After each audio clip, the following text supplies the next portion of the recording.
If you walk into pretty much any pharmacy and pick up a vitamin D supplement, there is a decent chance it contains 1,000 IU, maybe 2,000 if you're lucky, and for decades, the official recommendation in most countries has been somewhere around 600 to 800 IU per day. Here's the problem. For a huge number of people, that amount does basically nothing. It is not enough to move your actual blood levels in any meaningful way. And the research backing this up has been around for years. So in this video, we are going through three real-world doses: 1,000 IU, 5,000 IU, and 10,000 IU, looking at what the research actually shows each one does to your blood levels and your health, who each dose might make sense for, and why the standard RDA has been criticized by researchers as being set too low for a huge chunk of the population. Without much further ado, let's dive in. Quick refresher. Vitamin D is technically a hormone, not really a vitamin in the traditional sense. It is involved in calcium absorption and bone health, immune system regulation, muscle function, and there is ongoing research into its role in mood and cardiovascular health. The way we measure vitamin D status is through a blood test for something called 25-hydroxyvitamin D, often written as 25-OHD. This is the storage form of vitamin D that circulates in your blood, and it is the standard marker doctors use. Here is roughly how the ranges break down according to widely used clinical reference points. Below 20 nanograms per milliliter or 50 nanomoles per liter is generally considered deficient. Between 20 and 30 nanograms per milliliter is considered insufficient by many researchers, although the Institute of Medicine considers anything above 20 nanograms per milliliter sufficient for bone health specifically. Above 30 nanograms per milliliter is generally considered the target range that many researchers associate with broader health benefits, and levels above 50 nanograms per milliliter start to enter a range where some researchers see additional benefit, but where monitoring becomes more important. Now keep these numbers in the back of your mind because they are going to matter a lot when we look at what each dose actually does. The problem with the official RDA. All right, let's talk about the elephant in the room. The recommended dietary allowance, or RDA, for vitamin D in most adults is set at 600 IU per day, rising to 800 IU for adults over 70. This figure was largely set by the Institute of Medicine back in 2010, and it was specifically designed around one outcome: bone health in the general population, assuming minimal sun exposure. Here's the issue. Multiple researchers, including some involved in setting these guidelines, have pointed out that the statistical methods used to calculate that 600 IU figure may have significantly underestimated what is actually needed to get most people above the 20 nanograms per milliliter threshold, let alone the 30 nanograms per milliliter range that many researchers consider optimal.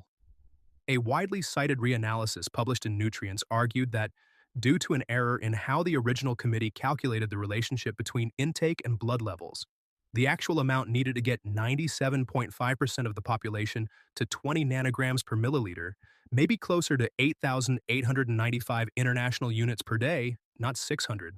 Now, that specific number has been debated, and not everyone agrees with that exact figure. But the broader point stands up across multiple studies. 600 IU per day is simply not enough to move blood levels meaningfully for a large portion of the population, especially people who get limited sun exposure, people with darker skin which produces less vitamin D from the same sun exposure, older adults whose skin synthesizes vitamin D less efficiently, and people who are overweight, since vitamin D is fat-soluble and gets sequestered in fat tissue. And here's the thing. Studies estimate that roughly 1 billion people worldwide have vitamin D levels below 30 nanograms per milliliter, and somewhere between 40 to 60% of the US and European populations fall into the insufficient or deficient range depending on the season and how it is measured. 1,000 IU, the baseline.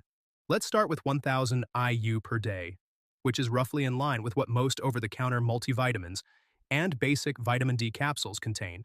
The research here is actually fairly consistent.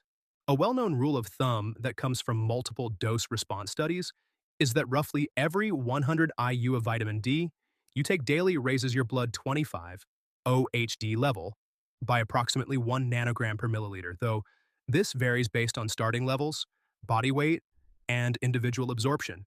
So if someone starts at a deficient level of, say, 15 nanograms per milliliter, Taking 1,000 international units per day might raise them to somewhere around 25 nanograms per milliliter over a period of months. That moves them out of deficient territory technically, but likely still leaves them in the insufficient range, below the 30 nanograms per milliliter that many researchers consider a more protective target.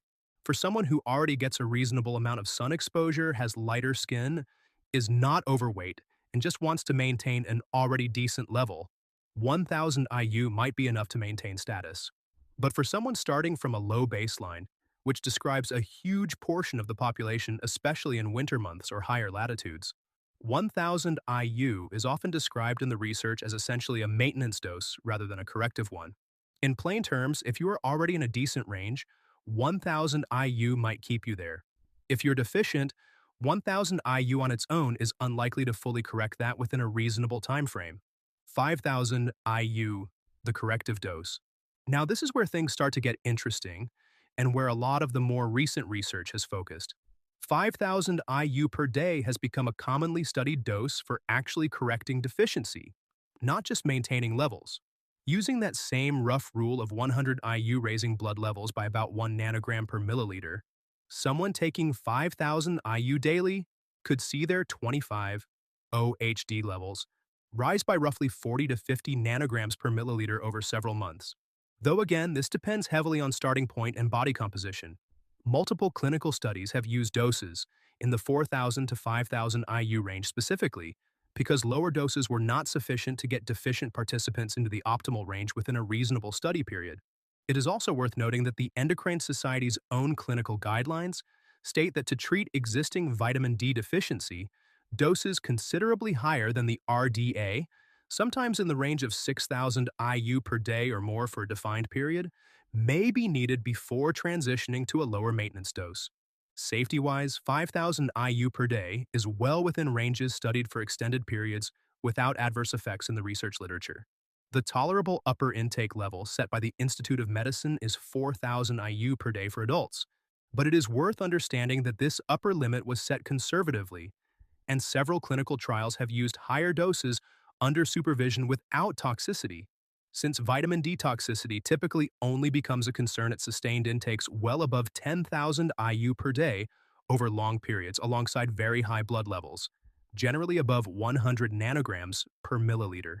For someone who has tested and confirmed they are deficient, or who has known risk factors like obesity, darker skin, limited sun exposure, or older age, 5,000 IU per day is a dose that shows up repeatedly in research as effective for correcting low levels within a few months. 10,000 IU, the high end. Now, 10,000 IU per day. This is where we need to be more careful because this dose sits right at and above the official upper limit, and the context in which it has been studied matters a lot.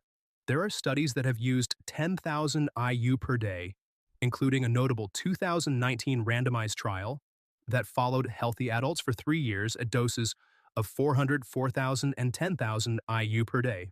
That study found that even at 10,000 IU daily for 3 years, serious adverse events were not significantly different between groups.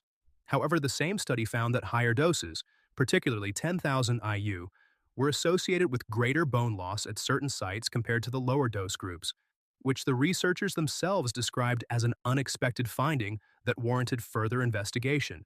This is a great example of why more is not automatically better. The researchers went into that study expecting higher doses to improve bone density further, and instead found a potential downside at the highest dose. That is exactly the kind of result that should make us cautious about assuming 10,000 IU is simply a stronger version of 5,000 IU. There are specific clinical contexts where doctors do prescribe very high doses of vitamin D, sometimes 50,000 IU once weekly for a defined period, to rapidly correct severe deficiency under medical supervision with blood monitoring. But that is a medically supervised correction protocol, not a daily long-term self-directed dose. So the honest summary on 10,000 IU is this. It has been studied and does not appear to cause the dramatic toxicity that some people fear at that level over a few years. But the research does not clearly show it as more beneficial than 5,000 IU for most people. And there is at least one well-designed study suggesting a potential downside. This is a dose that, if used at all long-term, really benefits from blood testing to confirm it is actually necessary and that levels are not climbing too high. So, which one is right for you? Okay, so pulling this all together, the honest answer from the research is that the right dose depends heavily on your starting blood level, which means the single most useful thing you can do before choosing any of these numbers is get a 25 hydroxy vitamin D blood test. It is inexpensive, widely available, and removes almost all of the guesswork. If your levels come back already in a good range, generally above 30 nanograms per milliliter, then something closer to 1,000 to 2,000 international units per day as a maintenance dose is well supported by the research for keeping you there, particularly outside of summer months when sun exposure drops. If your levels come back low in the deficient or insufficient range, the research suggests that 1,000 IU is unlikely to move the needle quickly, and doses in the 4,000 to 5,000 IU range have repeatedly been shown in clinical studies to correct deficiency within a few months. 10,000 IU sits in a category that, based on current research, is best reserved for short-term, medically supervised correction of significant deficiency, or for specific situations identified by a doctor, ideally with follow-up blood testing to confirm levels are not climbing into ranges where the JAMA study's bone density findings become relevant. And one more factor that the research consistently points to, vitamin D works alongside other nutrients, particularly magnesium, which is required as a cofactor for the enzymes that activate vitamin D in the body, and vitamin K2, which helps direct the calcium that vitamin D helps you absorb towards your bones rather than your arteries. If you want to go deeper on how vitamin D, K2, and magnesium work together, and how to figure out where your levels actually stand before choosing a dose, that is something we cover in a lot more detail in other videos on this channel, so check those out. Remember, none of this is medical advice, and the single best step anyone can take here is getting an actual blood test rather than guessing. Also, don't start any new supplement to your routine without consulting your primary care provider. If you found this video useful, please hit that like button and subscribe for more of these deep dives, and let me know in the comments if you have ever had your vitamin D levels tested and what they came back as. I think a lot of people would be surprised. See you in the next video.